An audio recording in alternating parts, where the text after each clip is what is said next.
नमस्कार साथियों, आपका स्वागत है आपके अपने यूट्यूब चैनल संस्कार चैनल पर। आज हम सब बात करने वाले शिक्षण के कुछ इंपॉर्टेंट टॉपिक के बारे में जिसमें हम बात करेंगे शिक्षण के अंग।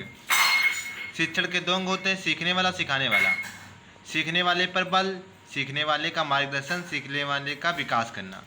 शिक्षण एक त्रिमुखी प्रक्रिया और शिक्षण का अर्थ संबंध स्थापित करना है। शिक्षण का अर्थ है सूचना देना, शिक्षण का अर्थ है सिखाना, सीखना।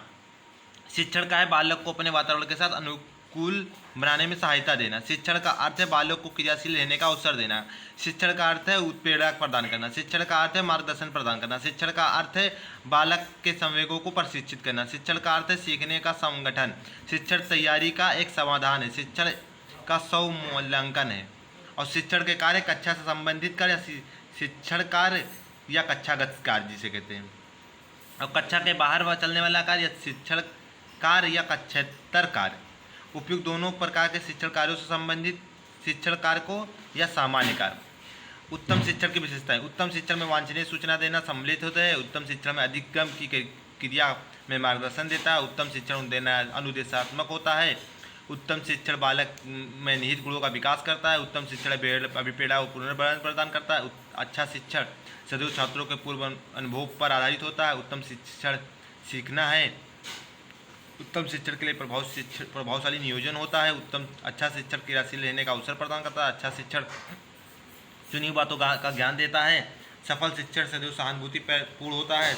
उत्तम शिक्षण सदैव सहयोग पर आधारित होता है। उत्तम शिक्षण जनतांत्रिक आदर्शों पर आधारित होता है। सफल शिक्षण सीखने में संगठन करता है। अच्छा शिक्षण प्रगतिशील होता है। अच्छा शिक्षण संवेगात्मक स्थिरता उत्पन्न करता है।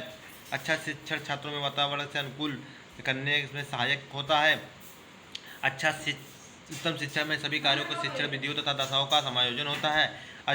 उत्तम शिक्षा में दार्शनिक निर्देशक तथा मित्र के रूप में होता है। उत्तम शिक्षण अधिगम के लिए उचित वातावरण उत्पन्न करता है। शिक्षण के सिद्धांत जो है उत्स्फूर्तता का सिद्धांत, प्रेरणा का सिद्धांत, रुचि का सिद्धांत या अभिप्रेरणा का सिद्धांत, क्रियाशीलता का या करके सीखने का सिद्धांत, जीवन से संबंध स्थापित करने का सिद्धांत, चयन का सिद्धांत, नियोजन का सिद्धांत, व्यक्तित्व विभिन्नता को जागृत करने का सिद्धांत, विभाजन का सिद्धांत, आवृत्ति का सिद्धांत, पुनर्बलन का सिद्धांत, लोकतांत्रिक व्यवस्था का सिद्धांत, निश्चित उद्देश्य का सिद्धांत, बालकों में चिंतन का सिद्धांत, सहसंबंध स्थापित करने का सिद्धांत, व्यक्तित्व विभिन्नता का सिद्धांत, प्रभावशाली व्यूहरचना का सिद्धांत, पूर्व अनुभव का सिद्धांत, लचीलेपन का सिद्धांत। यह शिक्षण के सिद्धांत के बारे में कुछ इंपॉर्टेंट सूत्र यानी कि पॉइंट। और शिक्षण सूत्रों के पॉइंट के बारे में बात करें तो सरल से कठिन की ओर, ज्ञात से ज्ञात की ओर, स्थूल से सूक्ष्म की ओर, विशेष से सामान्य की ओर, अनिश्चित से निश्चित की ओर, पूर्ण से अंश की ओर, विश्लेषण से संश्लेषण की ओर, भोजन से विवेकपूर्ण की ओर, मनोविज्ञान की क्रम का अनुसरण, स्वाध्याय को प्रोत्साहन, प्रत्यक्ष से अप्रत्यक्ष की ओर, प्रकृति का अनुसरण करें। शिक्षण के स्तर के बारे में चर्चा करें तो शिक्षण के 3 स्तर स्मृति स्तर, अवबोध स्तर, प्रावर्तन है, जिसको स्मृति, बोध या चिंतन स्तर के नाम से जानते हैं। और जिसमें उद्देश्य होता है, संरचना होता है, सामाजिक प्रणाली, जो मूल्यांकन प्रणाली होती है इसके पार्ट।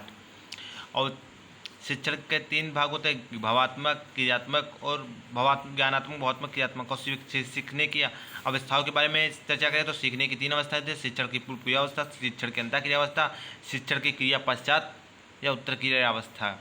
संप्रेषण प्रक्रिया के घटक तो संप्रेषण प्रक्रिया के प्रमुख घटक जो है संप्रेषण के लक्ष्य, संप्रेषक, संदेश प्राप्तकर्ता, संदेश माध्यम, संदेश श्रृंखलाएं, संदेश की विषय वस्तु, संदेश की भाषा। और संप्रेषण की बाधाओं के बारे में चर्चा करेंगे तो भौतिक बाधाएं, भाषा संबंधी बाधाएं, व्यक्तित्व बाधाएं, आर्थिक बाधाएं, पृष्ठभूमि से संबंधित बाधाएं, तकनीकी बाधाएं, संवेगात्मक बाधाएं, प्रबंध संबंधी बाधाएं, प्रस्तुतिकरण संबंधी बाधाएं। अगर आप सभी को चैनल अच्छा लगा तो please like subscribe. Thanks for watching.